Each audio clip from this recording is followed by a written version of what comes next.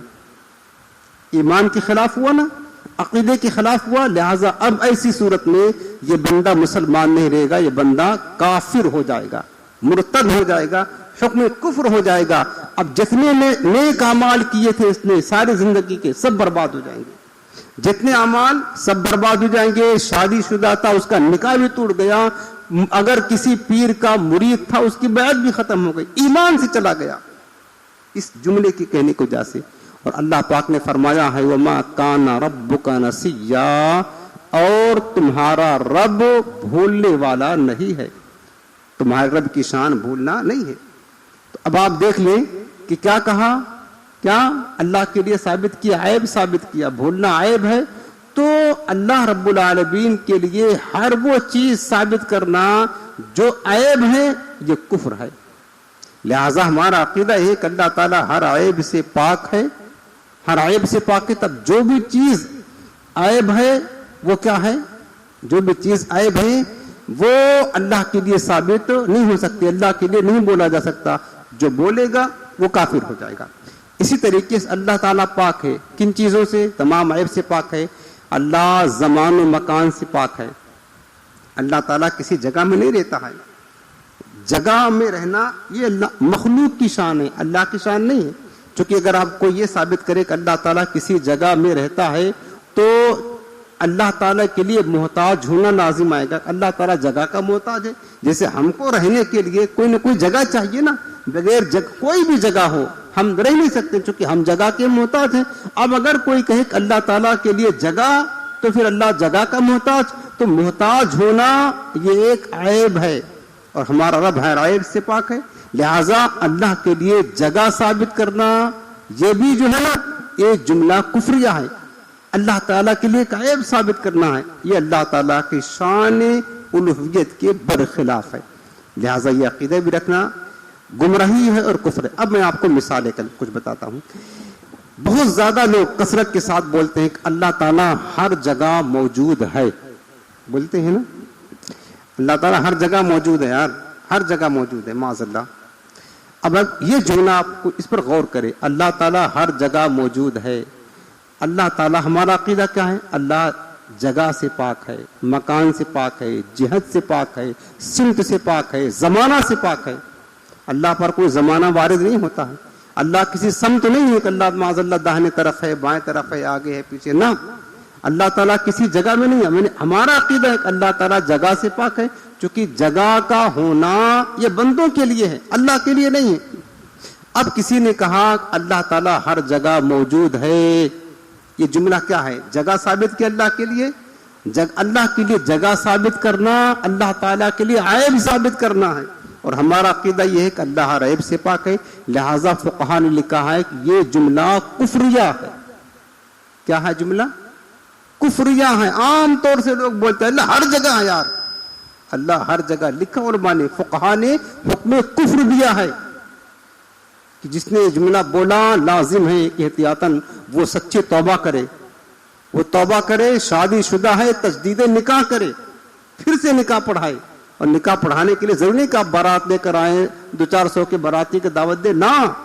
آپ میاں بیوی جو ہیں پہلے تھے، ابھی تو نہیں ہے نکاح ٹوٹ جائے گا. دونوں بیٹھ جائیں، دو مسلمان مرد عورت، مرد ہو یا ایک مرد دو عورتیں ہوں، ان کو گواہ کر لے کہ ہم نکاح پڑھانے جا رہے ہیں. شوہر نے بیوی سے کہا کہ میں نے تم کو اپنے نکاح میں لیا، بیوی نکاح قبول کیا، ہو گیا نکاح. دو مرد سن لے، بس یہ تجدید نکاح ہے. تو یہ جملہ کتنا خطرناک ہے. اور یہ عام طور سے آپ دیکھیں کہ یہ بولا جاتا کہ نہیں بولا جاتا ہے؟ بولا جاتا ہے، لیکن لوگوں کو پتا ہے یہ جملہ کفریہ ہے. کفریہ فقہاء کرام نے اس پر کفر کا قول کیا ہے. اسی طرح آپ دیکھیں کہ بعض لوگ بولتے ہیں یار اوپر والا دیکھ رہا معاذ اللہ. سنا ہے، کبھی ہم نے سنا ہے، اور ہم نے ایک بار نہیں کئی بار سنا ہے. لوگوں کو تنبیہ بھی کی ہے، ہم تو سنتے کر اللہ کے رحمت سے ان کو سمجھا دیتے ہیں اور انہیں توبہ کی دعوت بھی دے دیتے ہیں. لیکن یہ جملہ اوپر والا دیکھ رہا ہے، اوپر والا جانتا ہے، معاذ اللہ، یہ عام ہے، عام۔ اکثر لوگ جو جاہل ہوتے، جن کو اپنے ایمان و عقیدے کی فکر نہیں ہوتے، وہ بولتے ہیں۔ ہاں، جو علماء کی صحبت میں رہتے ہیں، پڑھے لکھے ہوتے، وہ نہیں بولتے ہیں، یہ بات ہے، ان کو میں نے دیکھا وہ نہیں بولتے، لیکن جو بالکل جاہل ہیں، دین کے بارے میں کچھ معلومات نہیں رکھتے، وہ یہ بولتے ہیں۔ معاذ اللہ، اوپر والا دیکھ رہا ہے۔ اب اوپر والا، میں نے بتایا کہ اللہ تعالیٰ جہت سے پاک ہے، اوپر نیچے سے پاک ہے، اللہ مکان سے پاک ہے۔ تو اب کسی نے کہا اللہ اوپر والا دیکھ رہا، اللہ کے لیے اوپر ہونا ثابت کیا نا، اوپر ہونا اللہ کے لیے عیب ہے، تو گویا کہ اللہ کے لیے عیب ثابت کیا، پھر کیا ہوگا؟ پھر تو ہمارے ایمان کی منافی ہو گیا، ہمارے ایمان کے خلاف ہو گیا، لہٰذا یہ جملہ بولنا کفریہ ہے۔ اور جس نے یہ جملہ کہا ہے اس کے لیے فقہاء نے حکم دیا ہے احتیاطاً اس کو توبہ کرے گا، وہ تجدید ایمان اور تجدید نکاح کرے گا، یعنی پھر سے ایمان لائے، پھر سے نکاح کرے، تو جا کر کے اس کو مسلمان سمجھا جائے گا۔ اب آپ بتائیں کہ یہ کتنا عام ہے یہ جملہ۔ میں اس لیے بتا رہا ہوں پیارے، تاکہ آپ کبھی بھی نہ کہیں۔ اور ایک چیز اور یاد رکھ لینا، مثلاً اگر کوئی بندہ کفر بک رہا ہے نا، کفر کہہ رہا ہے، جملہ کفریہ، تو وہ جو کہنے والا ہے کلمہ کفریہ، وہ تو ہو گیا کافر و مرتد۔ اب اگر اس جملے کو جس نے سنا اور جو اس پر راضی ہے، کہ کوئی بعض ہوتے ہاں میں ہاں ملاتے ہیں نا، بعض اوقات کیا ہوتا ہے سننے والے ہاں میں ہاں ملا لیتے ہیں، سر ہلا لیتے ہیں، اس کی تائید کرتے ہیں، اس کفریہ جملے پر جو راضی ہے وہ بھی کافر ہے۔ اس کفریہ جملے پر اس نے کہا نہیں، دوسرے نے صرف کیا کیا، سر ہلایا، ہاں ہاں یار ایسا، سر ہلایا، اور کیا کہتے ہیں کہ وہ اس سے راضی ہے نا۔ تو یاد رکھنا، جس طرح کفر کرنا کفر ہے، اسی طرح کفر سے راضی ہونا بھی کفر ہے۔ ایک شخص ہے جو بت پرستی کرتا ہے، ایک شخص ہے جو کفریہ بک رہا ہے، دوسرا ہے نا صرف اس کو پسند کرتا، ہاں یہ اچھا کر رہا ہے نا، اس نے کفر نہیں بکا ہے، یہ پسند کرتا ہے، تو جس طرح وہ کافر ہوگا کفر بکنے والا، اس طرح کفر سے راضی ہونے والا بھی کیا ہو جائے گا؟ کافر ہو جائے گا۔ یہ بات خاص یاد رکھنا ہے۔ تو اگر کوئی ایسا جملہ بول رہا ہے نا، آپ ہرگز ہاں میں ہاں ملائیں، اور ابھی کبھی ملایا ہے ہاں میں ہاں، تو آج ہی سچی توبہ کر کے تجدید ایمان کر لے، اور پھر تجدید نکاح بھی کر لے، تاکہ اگر کبھی موت ہو جائے نا تو ہماری موت پھر ایمان کی حالت میں ہو، کفر کی حالت میں نہ ہو۔ اللہ تعالیٰ کی پناہ۔ اچھا، اسی طریقے سے بعض لوگ کیا دین کو مذاق بناتے ہیں۔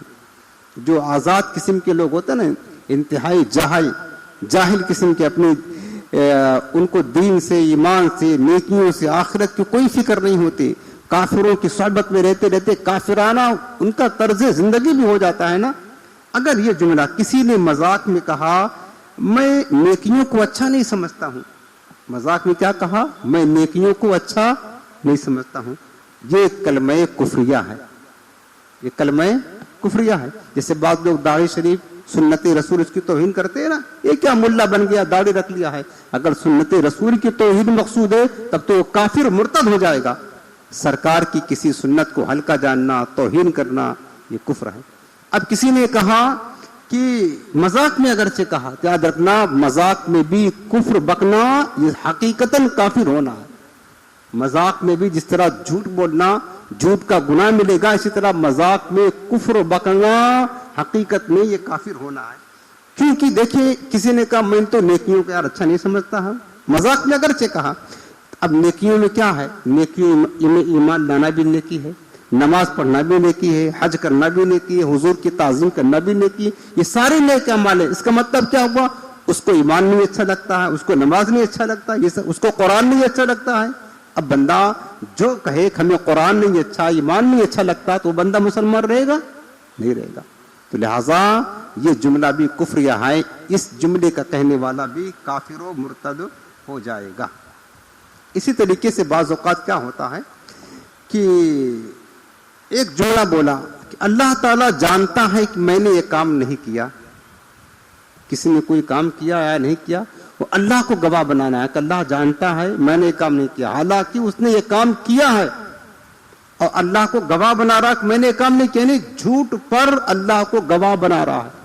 اپنے جھوٹ پر اللہ تو جانتا نا کس نے کام کیا ہے یا نہیں کیا ہے, اللہ کو گواہ بنا رہا ہے کہ اللہ جانتا ہے میں نے یہ کام نہیں کیا, حالانکہ اس نے یہ کام کیا ہے تو گویا کہ وہ جھوٹ پر اللہ کو گواہ بنا رہا ہے, لہذا یہ بندہ بھی اللہ کی توہین کرنے کی وجہ سے کافر ہو جائے گا.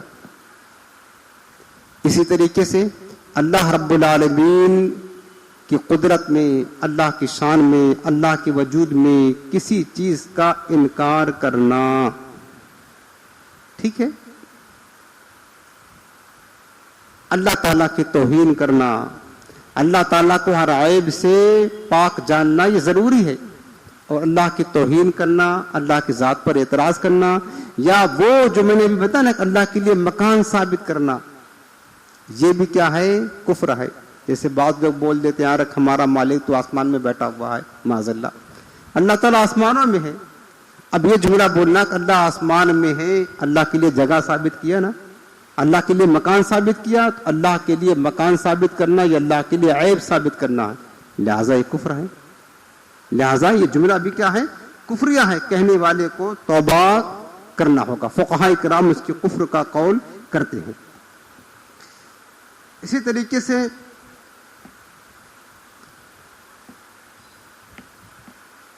اللہ رب العالمین کو کہ شان اقدس میں بہت کثرت کے ساتھ جاہل قسم کے لوگ یہ جملہ بولتے ہیں, معاذ اللہ, اللہ میاں کہتے ہیں.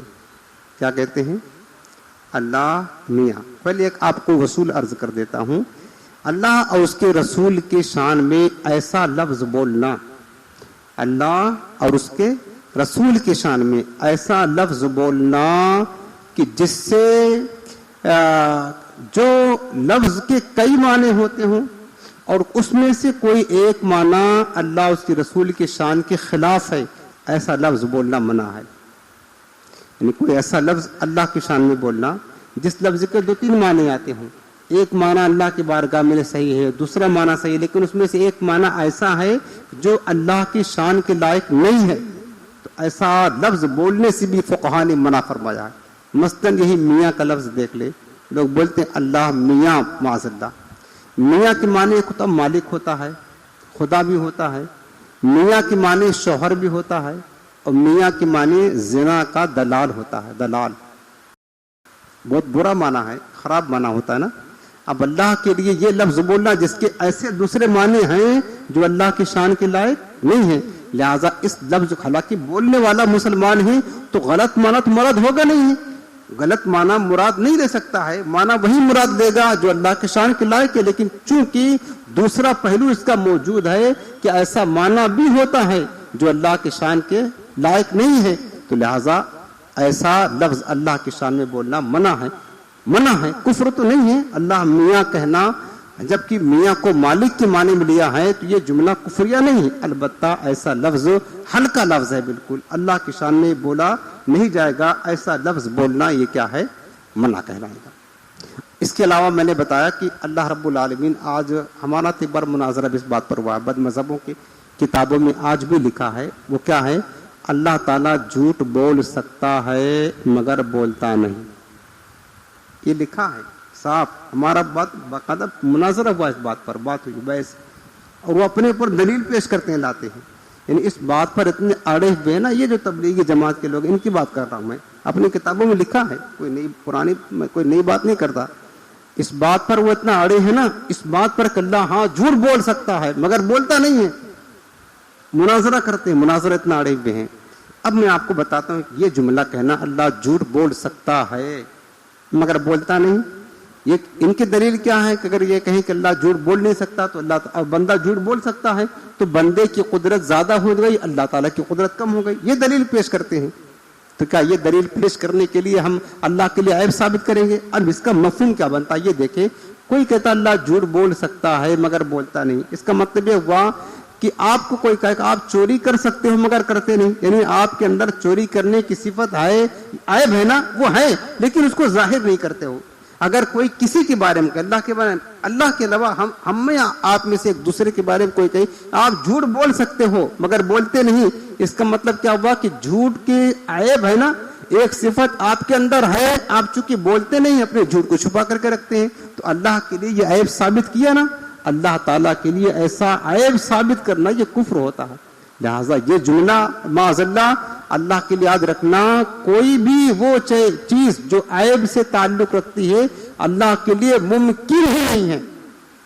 اللہ کے لیے وہ چیز جو عیب سے تعلق رکھتی ہے وہ ممکن نہیں ہے، ممکن نہیں ہے، اللہ کے لیے محال ہے۔ لہٰذا یہ جملہ بولنا بھی اللہ تعالیٰ کو عیب ثابت کرنا ہے، اور اللہ تعالیٰ کے لیے عیب کا ثابت کرنا یہ کفر ہوتا ہے۔ یہ بد مذہبوں کا عقیدہ میں عرض کر رہا ہوں، جو نماز روزہ کرتے ہیں، تبلیغ دین کرتے ہیں، ان کا عقیدہ اللہ کی شان میں یہ ہے۔ ہمارا عقیدہ یہ ہے اللہ تعالیٰ ہر عیب سے پاک ہے، اللہ جھوٹ بول ہی نہیں سکتا ہے، جھوٹ بولنا یا کسی عیب کا کرنا اللہ کے لیے ممکن نہیں، محال، محال، یہ محال ہے۔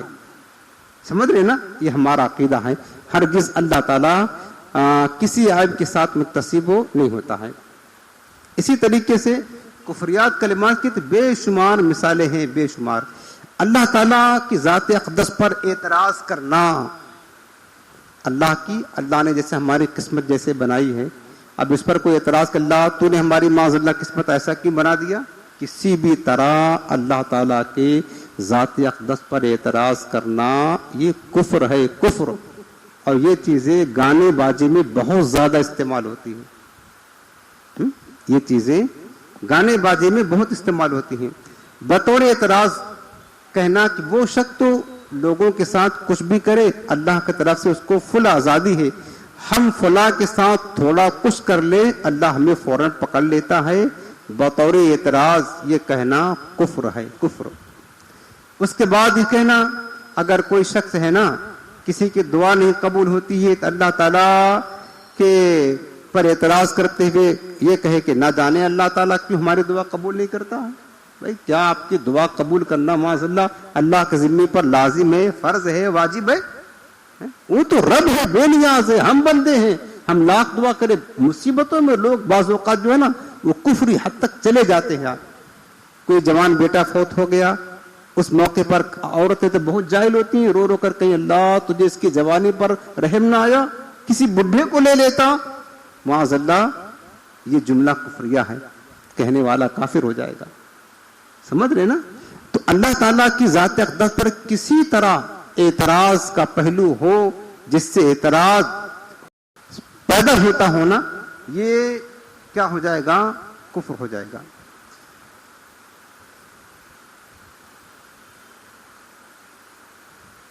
سمجھ رہے ہیں؟ اسی طرح تنگ دستی، بعض اوقات جب انسان دیکھو جب نعمتیں ملتی ہیں نا، آسانی ملتی ہیں تو بہت خوش رہتا بندہ اللہ تعالیٰ سے۔ آزمائش کہاں آتی ہے؟ جب مصیبت پڑتی ہے، پریشانی آتی ہے، رزق میں تنگی آتی ہے، بیماری آتی ہے، اس وقت پھر بندہ اپنی زبان کو قابو نہیں لے سکتا ہے، صبر نہیں کرتا، پھر اللہ تعالیٰ کی شان اقدس میں اعتراض کرنا شروع کر دیتا ہے، اس کی ذات میں اعتراض کرنا شروع کر دیتا ہے کہ اللہ تو نے میرے ساتھ ایسا کیوں کیا، ایسا کیوں کیا، معاذ اللہ۔ یاد رکھنا پیارے، اللہ بے نیاز رب ہے، اس کا ہر حال میں جس طرح رکھے نا اس کا شکر ہے، یاد رکھنا اس کا شکر ہے، مصیبت میں رکھے تو بھی شکر ہے، آسانی میں رکھے تو بھی شکر ہے۔ یہ بندوں کو زیبا نہیں دیتا ہے کہ بندے معاذ اللہ اس کی شان میں توہین کرے، گستاخی کرے۔ اللہ نے تمہیں جو نعمتیں دی نا، ایک آنکھ کی نعمت دیکھ لو، صرف آنکھ، اگر ساری زندگی سجدے میں پڑے رہ کر اس ایک نعمت کا شکریہ ادا کرو گے، صرف آنکھ کا، اس کا شکریہ ادا نہیں کر سکتے ہو۔ اللہ نے جو قیمتی آنکھ دی ہے تمہیں، اور اس طرح اپنے جسم میں غور کر لو، اللہ نے کروڑوں نعمتیں رکھی ہیں، کروڑوں، ہم ایک کا بھی شکر ادا نہیں کر پاتے ہیں، تو پھر بتاؤ کیا ہمیں یہ زیب دیتا ہے؟ اللہ رب العالمین کی ذات اقدس پر اعتراض کرے، اللہ کی شان میں توہین والے کلمات بکے، اللہ تعالیٰ کی گستاخی کرے، یہ ہرگز ہمارے لیے زیب نہیں دیتا۔ اب تنگ دستی کے باعث جو چند کفریہ کلمات بکے جاتے ہیں نا، اس کی مثال دیتا ہوں۔ جو کہے اے اللہ مجھے رزق دے اور مجھ پر تنگ دستی ڈال کر ظلم نہ کر، ایسا کہنا کفر ہے۔ تنگ دستی ڈال کر ظلم نہ کر، کیا ثابت ہوا کہ اللہ تعالیٰ ظلم کرتا ہے؟ معاذ اللہ، اللہ تعالیٰ کو ظالم ثابت کرنا ہے نا، یہ صریح کفر ہے، شدید کفر ہے۔ بندہ مرتد ہو جائے گا۔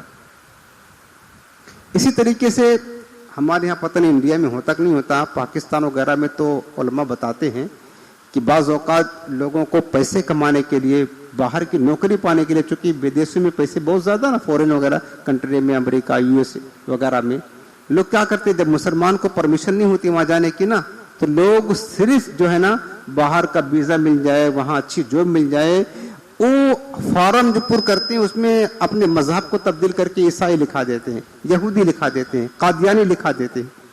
یاد رکھنا پیارے، اگر کوئی مسلمان ہے کسی بھی دنیاوی غرض کی بنا پر اپنے آپ کو غیر مسلم بتائے، غیر مسلم کہے، یہودی کہے، عیسائی کہے، قادیانی کہے، کچھ بھی کہے نا، لکھائے، اگرچہ دنیاوی غرض کی وجہ سے نا، وہ بندہ فوراً اسی وقت کافر ہو جائے گا۔ یہ مسئلہ یاد رکھ لیں۔ اگرچہ وہ کہے یار ہم تو صرف جانے کے لیے دل سے تھوڑی مان لیں، ہم تو مسلمان ہیں، وہ تو صرف وہاں ویزا مل جائے اس لیے وجہ سے ہم نے لکھا تھا کہاں جو ہے نا ہم عیسائی ہیں، معاذ اللہ ہمارا مذہب عیسائیت ہے، وہ نہیں چلے گا۔ ایمان کے بارے میں، ایمان و کفر کے بارے میں کوئی کمپرومائز نہیں ہوتا ہے، نازک بہت معاملہ ہے۔ مذاق میں بھی اگر بندہ کہتا ہے نا کفر کا معاملہ تو حقیقتاً وہ کافر ہو گیا۔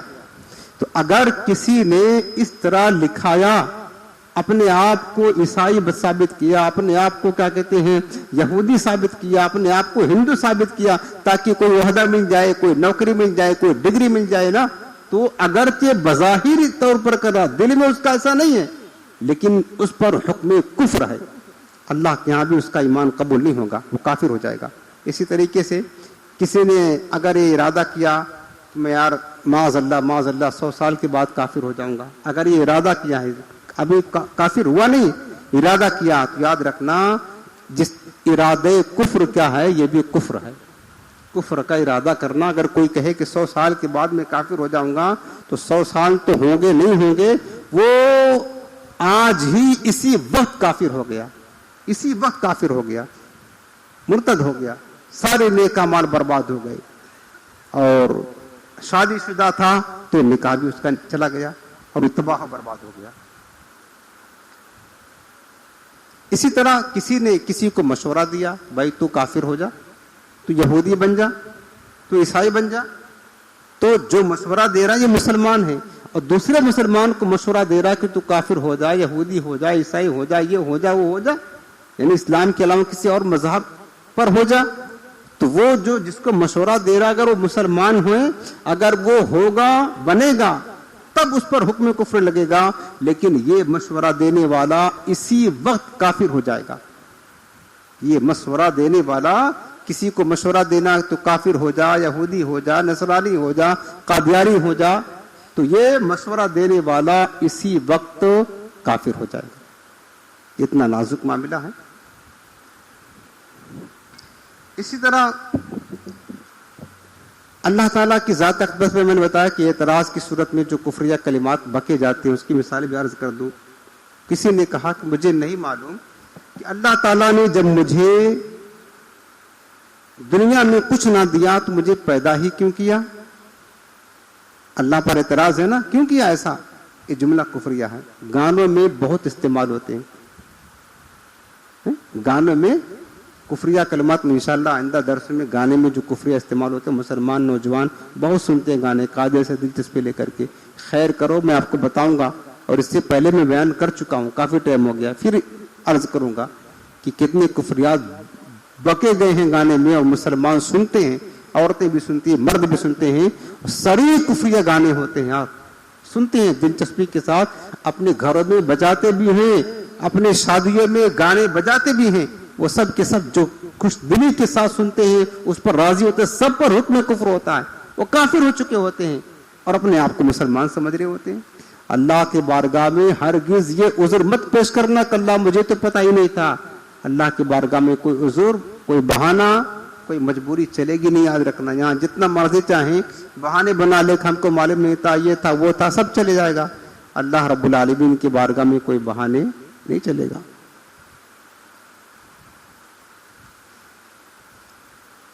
اسی طرح یہ جملہ کہنا اللہ تعالیٰ پر اعتراض کی صورت میں کہ اللہ صبر کرنے والوں کے ساتھ ہے، میں کہتا ہوں یہ سب بکواس ہے، یہ جملہ کفر ہے۔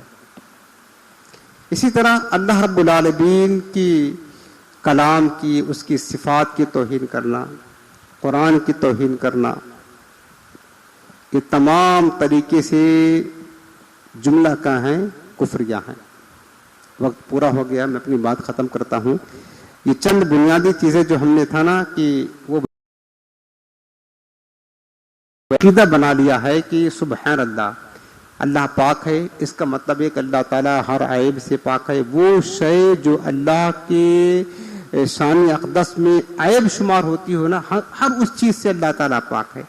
اللہ کے لیے مکان ثابت کرنا، جگہ ثابت کرنا، جہت ثابت کرنا، سمت ثابت کرنا، اللہ کی ذات پر اعتراض کرنا، اللہ کی ذات و صفات میں اللہ کے کلام کی توہین کرنا، ادنا بھی توہین کرنا، اللہ کے لیے ایسا لفظ بولنا جو توہین پر مبنی ہوں، اعتراض پر مبنی ہوں، یہ سارے جملے جو ہے نا یہ کفریات ہیں، ان کا کہنے والا بندہ کافر ہو جائے گا۔ لہٰذا میرے عزیزوں، خدا را اپنے ایمان کی فکر کرے، ہرگز ہرگز کفریہ کلمات نہ زبان سے نکالے، اور ایسا جملہ آپ کو پتہ چل جائے گا اگر آپ غور کریں گے، سیکھیں گے، معلومات کریں گے کہ وہ الفاظ، وہ جملے کون سے ہیں جو اللہ کی شان کے خلاف ہیں، اللہ تعالیٰ کے لیے بولنا جائز نہیں ہے۔ ہرگز نہ کبھی اس کو بولیں اور نہ کبھی سنیں، نہ اس پر راضی ہوں۔ اگر کبھی جانے انجانے میں اس طرح جملہ بولا ہے، ہم سب مل کر اللہ کی بارگاہ میں ابھی ہی سچے توبہ کر لیتے ہیں۔ اللہ تعالیٰ توبہ کرنے والوں کو بہت پسند کرتا ہے، سمجھ رہے نا، اور توبہ کرنے والوں کی توبہ قبول کرتا ہے، اور انشاءاللہ تعالیٰ ہم توبہ کر لیں گے تو اللہ تعالیٰ ہماری توبہ قبول کر لے گا۔ اب ہم چلتے ہیں، توبہ کرتے ہیں کہ، اور جس طرح ہم کہتے ہیں اس طرح ہم بھی کہتے ہیں اور آپ بھی کہیں کہ اللہ تعالیٰ پڑھے۔ آج تک کبھی بھی میں نے جانے انجانے میں کفر بکا ہو یا کفریہ جملات ادا کیا ہو یا کفریہ جملے کو سن کر کے اس پر راضی ہوا ہوں، ان تمام کفریات سے اور تمام گناہوں سے سچی پکی توبہ کرتا ہوں۔ ہماری توبہ قبول فرما۔ لا الہ الا اللہ محمد رسول اللہ صلی اللہ علیہ وسلم۔ اس طرح وقتاً فوقتاً توبہ کرتے رہا کرے۔ ہاں، اگر کبھی خاص جملہ آپ نے کہا ہے، مثلاً جیسے آپ نے کہہ دیا کہ اللہ ہر جگہ موجود ہے، تو آپ اس خاص جملے سے توبہ کریں۔ میں توبہ کرنے کا طریقہ بتاتا ہوں، اور اس طرح کہیں، کسی کو بتانے کی ضرورت نہیں، آپ تنہائی میں اللہ سے کہیں، اللہ تعالیٰ ہم نے ایک بار ایسا کہا تھا، اللہ تعالیٰ ہر جگہ موجود ہے، یہ جملہ کفریہ ہے، مولا ہم اس جملے سے بیزاری اختیار کرتے ہیں اور ہم اس جملے سے سچی توبہ کرتے ہیں، یا اللہ ہمیں معاف فرما، ہماری توبہ قبول فرما، اور پھر کلمہ طیبہ پڑھ لیں۔ اس طریقے سے آپ ویسے بھی روزانہ جب آپ بستر پر لیٹے سونے کے لیے، تو پھر اپنے تمام گناہوں سے، ہر چیز سے توبہ کر کے کلمہ شہادت پڑھ کر کے سویا کریں روزانہ۔ کیا خبر ہم سوئیں اور ہماری موت ہو جائے پھر، تو اگر آپ سوئیں گے، موت آ بھی گئی، ایمان پر، توبہ پر موت آئے گی نا، اچھا ہوگا۔ رب بھی سوئے نا، سچی توبہ کر لے تمام گناہوں سے، اور استغفر اللہ پڑھ کر کے کلمہ طیبہ پڑھ کر کے پھر آپ سو جائیں۔ اللہ تعالی ہم سب کو عمل کی توفیق عطا فرمائے۔